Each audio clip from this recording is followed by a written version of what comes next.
Let's talk now about what to do with the dollar, especially for teenagers and for kids. This is really important because this is one of the best places to start when you're like 15 years old, mid-teens. This is a great place, what to do with the dollar. Now, here's the tendency on attitude, because attitude determines so much of our lives. What difference does it make if a child has a dollar when you ask what should he do with it? It's only a child and it's only a dollar. But see, here's where it all begins. Your financial journey begins with what you do with the first dollar. It's where it begins.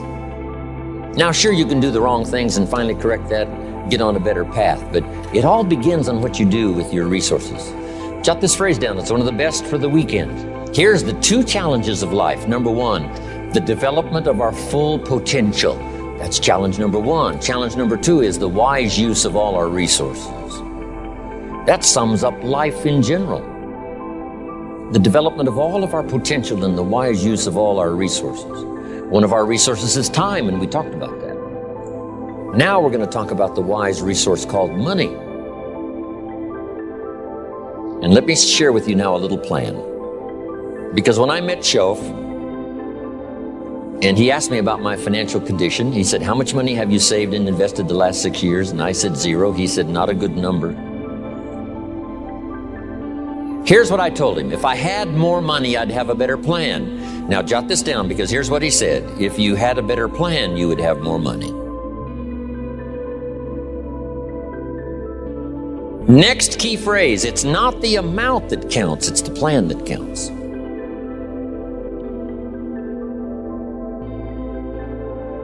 So let's start with something now as seemingly as small as $1. What should you do with it?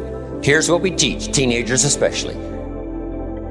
You should never spend more than 70 cents. Never spend more than 70 cents of each dollar you earn, or each dollar that comes your way, by gift or by labor. Now, you've got to have some plan what to do with your dollar. I've developed this little plan simply for suggestion, and then you've got to do the rest or revise it and do whatever you want to with it. But here's what I teach. Never spend more than 70 cents. You got to pick something, some number. This is the best one I could figure out. Now we've got another 10 cents, and another 10 cents, and another 10 cents, which is the 30 plus the 70, which is the full dollar. So we spend nothing more than 70 cents. Now what do we do with the other 30? Here's some of the most important information. 10 cents is for charity, or for church, or whatever worthy projects you think you might engage in. Here's one of the best things to teach kids, generosity.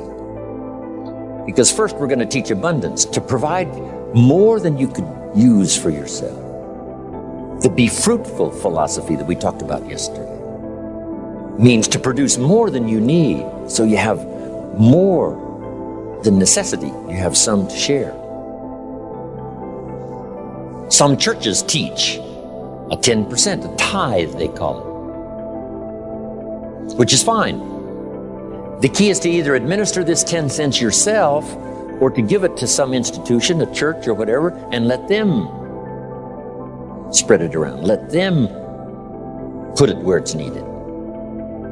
Now, if you're going to give to some charity or church, you must let them take you on the tour and show you where it goes. Okay, if you part with the money, let them give you the tour.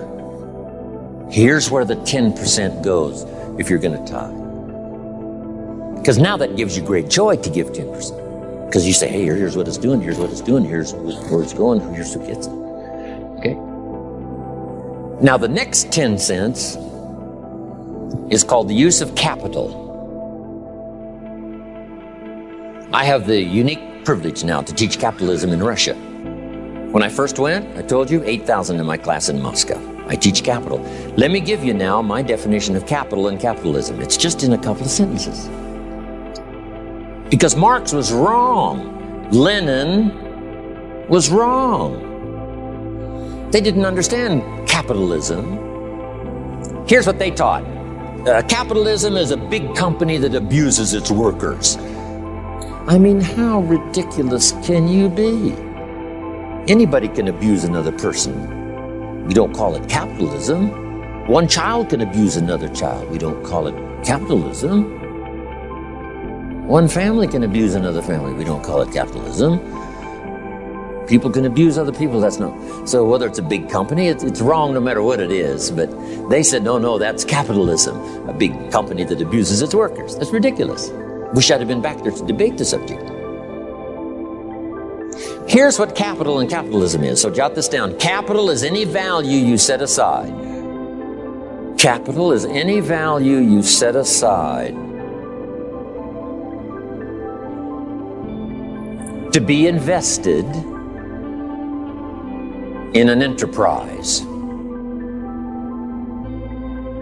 that brings value to the marketplace, hoping to make a profit.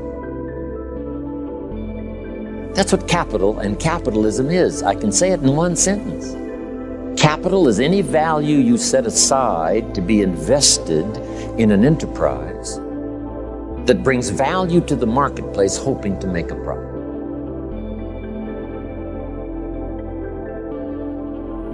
Now, the capital is the value you set aside. Taking capital and investing it in an enterprise and bringing the value to the marketplace we call capitalism. Capital and capitalism.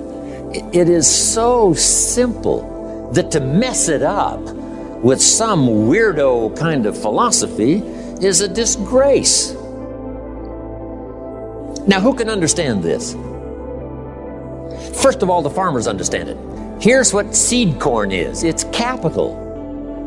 It's seed corn means the seed that you set aside to be planted in the ground, take care of in the summer, hoping to have a profit and a harvest in the fall.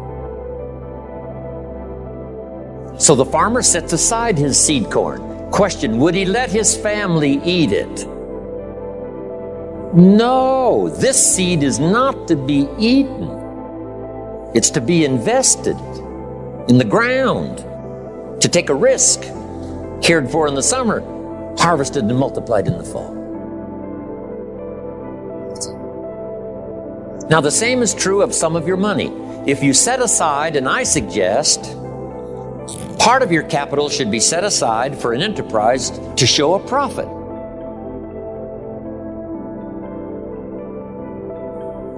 And we can teach kids the early fundamentals of capitalism. If a child buys a bottle of soap for $2 and sells it for $3, maybe he goes next door and says, Ms. Brown, I've got this soap. Mama uses it. It's really terrific. I need to make a little extra money. If you bought the soap, I could make a little extra money. It's only $3. And I'm here just next door. I take care of you when you're ready. Pretty simple. Ms. Brown says, well, to be honest with you, I've got plenty of soap. Kid says, you better let me come in and check.